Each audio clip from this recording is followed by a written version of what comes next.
O matu apolima. Le o so mai tato o pese mai pasto tai. Nei au fai pese sai lalo le taitainga i le sunga le fai auto ina malolo. Ia por taitai fono malolo. Le sunga ia lale Yeremia maltina ia tifi.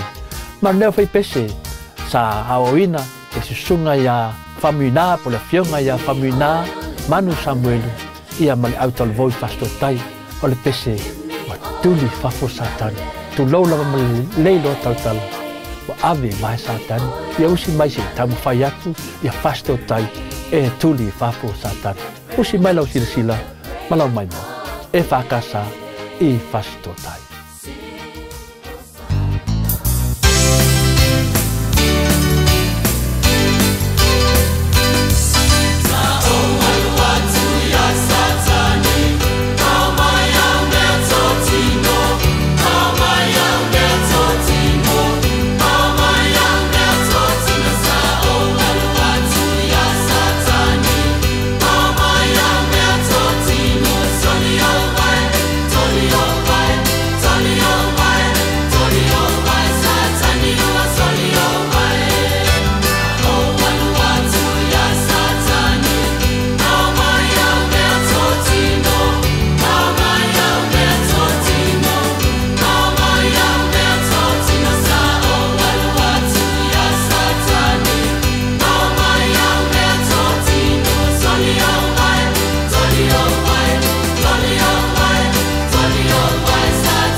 Ua whaftai atu fasto tai e whakasa. Tan tonu lava na nganga o lea wai whafo satani. Ma yaini manatu mawalunga o lea ngata nai whafo satani.